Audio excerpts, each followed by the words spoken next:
Se você estava lendo ou vendo The Witcher e reparou que algumas histórias fazem referência a contos de fadas famosos, não é coisa da sua cabeça não, é real. E nesse vídeo eu vou te mostrar quais são essas referências e onde você pode ler os contos originais, abandonando adaptações da Disney e versões mais infantilizadas que tem hoje em dia. É original mesmo. Só continuar assistindo para saber. Oi, aqui é o Lucas, seja bem-vindo e bem-vinda a mais um vídeo do Luago nos Livros. Dessa vez o tópico é The Witcher, mais especificamente O Último Desejo, essa série que é escrita pelo Andrzej Sapkowski. Espero ter falado esse nome certo. Nesse livro aqui nós conhecemos o personagem icônico do Andrzej, que é o Geralt de Rivia, que é um bruxo. Ele que viaja ali matando monstros e livrando cidades de maldições, salvando as pessoas de perigos, enfim, essa é a função dele. E nesse primeiro livro aqui a gente tem uma coletânea de contos que vão contar algumas aventuras do Geralt no passado. Entrelaçando esses contos, a gente tem interlúdios que se passam no presente e a gente vai tendo essa mudança de perspectiva o tempo todo nesse livro aqui. Um interlúdio no presente e um conto sobre uma história do passado. A adaptação que está acontecendo pela Netflix já tem uma abordagem um pouco diferente de contar a história de uma forma mais linear, mas espero que durante essa adaptação a gente encontre todas as histórias originais do livro. Até onde eu assisti da série tem alguns contos desse livro sim, e a adaptação é bem boa, em alguns casos até melhor que o livro, tá? Mas vamos ao que interessa, adaptações de contos de fada. Basicamente nesse primeiro livro aqui, cada conto tem algum elemento fazendo referência a um conto de fada. Em alguns casos é o enredo da história mesmo, em outros é apenas uma mençãozinha que você fala, ah, ó, isso aqui é um conto de fadas. Então pode ser que durante a sua leitura você tenha reparado em alguma coisa que realmente é muito evidente, mas em um elementozinho ali bem escondidinho, você passou despercebido e você vai descobrir nesse vídeo que é na verdade um conto de fada aquilo dali também.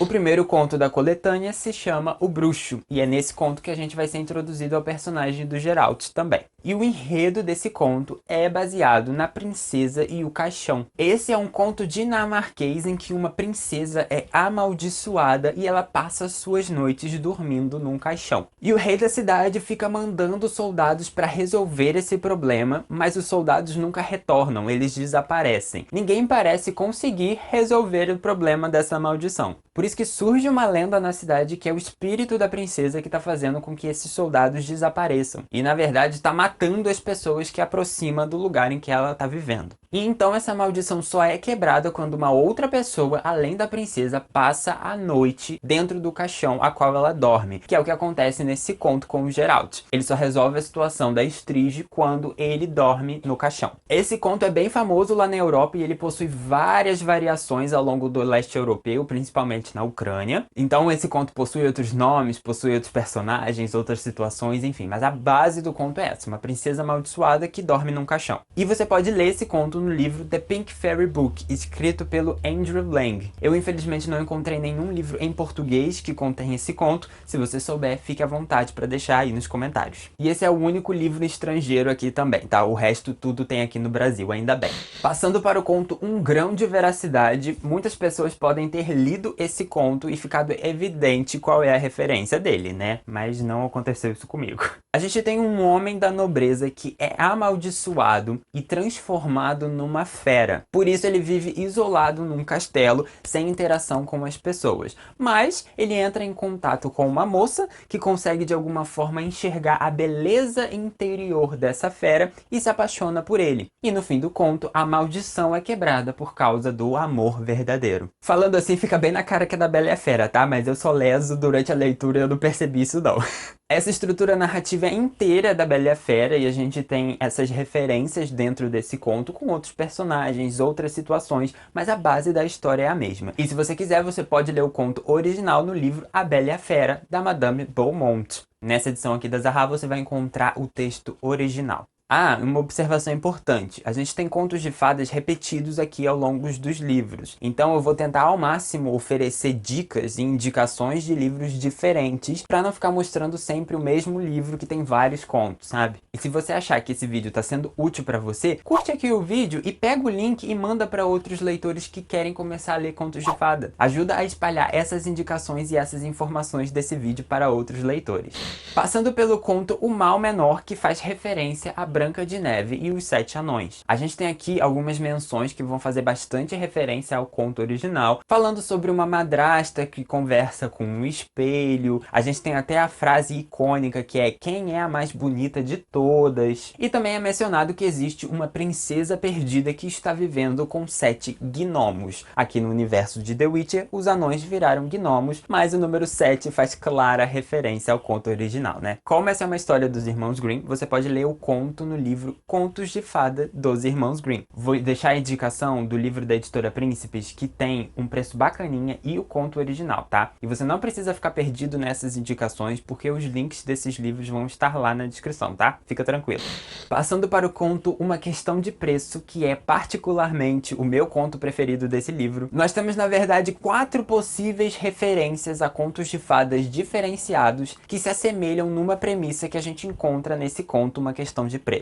E basicamente a história desse conto vai girar no fato de que um homem, ele é amaldiçoado e tem o rosto modificado para algum monstro, algum animal, mais especificamente com cara de ouriço, e ele é prometido em casamento a uma princesa. Porque teve toda uma situação que esse homem ajudou o rei, o pai da princesa, então o rei ofereceu a mão da princesa em casamento para esse homem. Então esse feitiço, essa maldição só é quebrada quando a princesa aceita se casar com esse homem, mesmo com a cara de ouriço. E aí, a partir do momento que ela aceitou esse casamento, a maldição acaba e ele se torna um homem normal. Como eu falei, a gente tem 4 contos diferentes, então são eles: João Ouriço, Hans, o meu ouriço, Rumpelstiltskin, como é que é o nome? Rumpelstiltskin, não sei falar isso, gente, Rumpelstiltskin. E o Anão Saltador. Se você quiser ler Rumpelstiltskin, que é dos Irmãos Grimm, você pode fazer a leitura no livro da Príncipes, que eu já indiquei, mas também no Contos de Fadas da editora Wish, que é uma editora bastante famosa por lançar livros de coletânea de contos de fada, e nesse livro, que eu vou deixar o link lá na descrição, tem esse conto original. Se você quiser fazer a leitura de Hans, o meu ouriço, você pode ler nesse livro aqui, escrito pelo Philip Pullman, que é um autor que eu gosto bastante, que tem essa pegada de pegar os contos de fada e trazer aqui num novo estilo de escrita. Não vai ser o texto original especificamente, mas com uma escrita um pouco diferenciada. Não é uma adaptação, é só mudar um pouco o estilo de escrita de como essa história é contada. E nesse conto também há uma menção rapidinha a uma princesa que fugiu de um castelo e acabou deixando um sapatinho para trás. Pois é, fazendo referência à Cinderela. A gente não tem nenhuma outra referência explícita a Cinderela além dessa, mas se você quiser fazer a leitura desse conto também, tem no livro de contos de fada da editora Wish. Passando para o conto Os Confins do Mundo, a gente tem uma menção aqui a um flautista que acaba hipnotizando ratos, e isso faz referência ao Flautista de Hamelin, que é um conto com uma história mais ou menos parecida. A gente tinha uma cidade que estava sofrendo com uma infestação de ratos, e um flautista usa a sua música, usa o seu dom para hipnotizar todos os ratos e fazer com que eles vão até o rio para se afogar. E assim, resolveu o problema da infestação de ratos. Você pode fazer a leitura desse conto original no livro da editora Wish, que eu já recomendei, mas eu vou deixar a recomendação aqui dos 77 melhores contos de Grimm, que é um box da Nova Fronteira, que tem 77 contos de Grimm, né, obviamente, mas é só mais uma opção caso você queira ler outros contos de Grimm depois. E no último conto, que é o nome do livro também, O Último Desejo, acho que se você fez a leitura desse livro e não tinha reparado que fazia referência a contos de fadas até então, nesse último conto ficou muito evidente.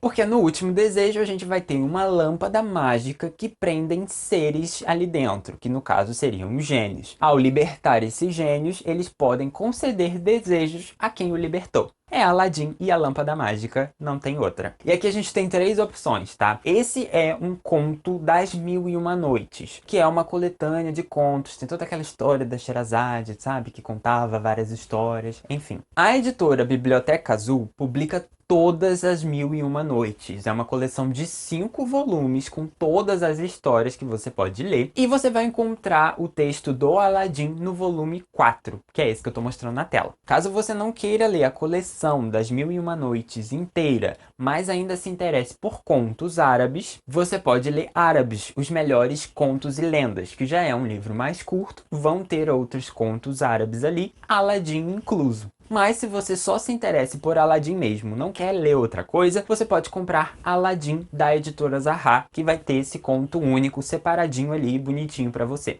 E vai ter bônus nesse vídeo. Vai ter bônus aqui, porque eu tô fazendo a leitura da Espada do Destino, que é o segundo volume de The Witcher, e tem um pouco de contos de fada também, vou aproveitar pra dar essa pincelada aqui rapidinho. Mas antes eu queria agradecer a Thaline Mafra por ser apoiadora aqui do canal, e ela ficou insistindo várias vezes, mandando várias mensagens no grupo de apoiadores pra gente ler The Witcher, pra gente assistir The Witcher, pra gente viver de The Witcher. E finalmente a gente fez isso depois da nossa leitura coletiva do Lendo com o Lago, né? Inclusive tô com saudade, quero que ele volte. Mas enfim, muito obrigado, Thaline, pelo seu apoio. Estamos aqui falando de The Witcher, está satisfeita?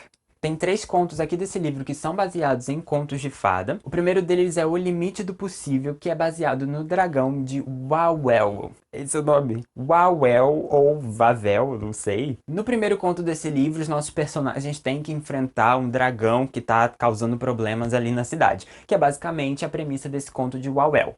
Falar Wawel é muito estranho. E nesse conto original, eles resolvem a situação mandando de presente pro dragão um animal. E aí a gente tem as variações de ou ovelha, cabra ou vaca, até às vezes. Esse animal está cheio de enxofre. Então quando o dragão come esse animal com enxofre, ele sente muita sede. Tanta sede que ele bebe um rio inteiro e ao fazer isso ele explode. Aqui no conto de The Witcher não acontece exatamente assim, mas o enxofre ajuda a enfraquecer o dragão. E você pode fazer a leitura desse conto, que é um conto polonês, no livro O Dragão de Wawel e Outras Lendas Polonesas. E isso é legal porque é um conto polonês que é da terra do autor, né? Então ele já estava familiarizado e logo no primeiro conto desse livro já colocou referência de uma história da terrinha dele, né? É legal.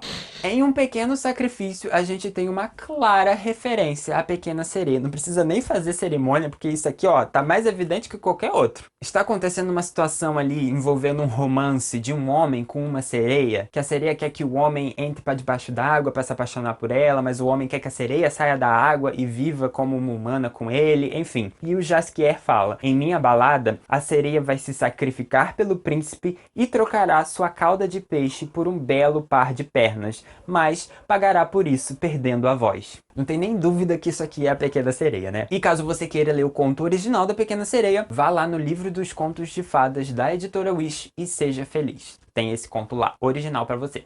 E por último, na Espada do Destino, a gente não tem uma referência direta a um conto, mas sim um personagem que faz essa referência, que é o personagem do Freixenet. Freixenet, não sei, pronúncia tá sendo um negócio complicado aqui. Mas ele comenta sobre uma situação que ele passou, que ele virou um pelicano, um cisne, alguma coisa assim, fazendo referência ao conto Os Seis Cisnes. Que a gente tem uma situação de uma crise familiar, é um rei que tem 7 filhos, 6 meninos e uma menina. Ele casa com uma esposa que acaba virando a madrasta má, que põe uma maldição, um feitiço nessas 6 crianças, fazendo com que os meninos virem cisnes. E aí a garota tem que resolver toda essa situação com uma blusa ou um casaco de urtiga, enfim. Possui também variações, mas é uma referência que a gente tem nessa história dentro do personagem e não na história, no enredo do conto em si. E para fazer a leitura desse conto original, vá lá naquele box da Nova Fronteira dos 77 contos dos Irmãos Grimm que você vai encontrar. E eu tô muito ansioso para fazer outras aventuras literárias e trazer mais informações aqui para você. Então eu te vejo no próximo vídeo. Um beijo e até lá. Tchau!